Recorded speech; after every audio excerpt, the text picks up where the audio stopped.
To us, it's still shocking that in 2017, someone will say to us, you're Orthodox, you're Jewish.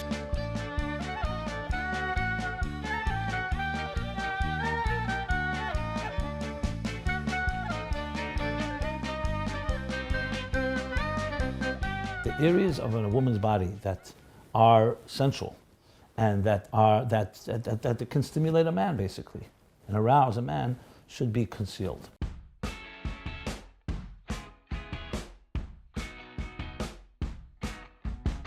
The Frock is a women's clothing line. It has now become a sisterhood of women who are looking for clothing where they can adhere to their levels of modesty and be stylish at the same time. Oh yeah. To the average person, the stereotype of an Orthodox Jewish woman, and many modest dressing women, is that they're dowdy, unattractive, and frumpy.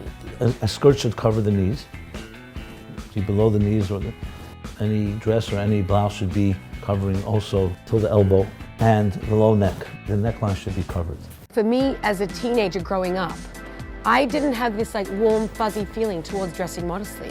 It was hard, it was challenging, it was something that I didn't want to do. It was so uncool to dress modest. I didn't want to be uncool, so how can we coolify being modest? Their dresses, I think they're amazing.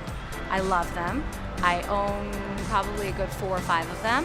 They're much more edgier than the normal things that we see around our community. It was always hard for me to find cute clothing because of our modest restrictions. Then I find that that's what attracts everyone to them, that they're so fun and hip and exciting.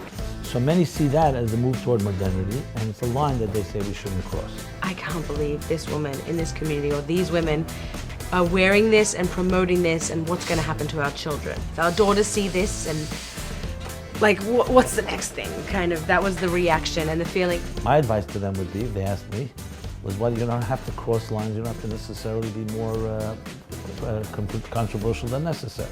We came along and said, no, you can fit in within a certain framework, but you can also look amazing. And be individual. Exactly. It's a real, it's like a raw nerve type of topic. It touches the buttons.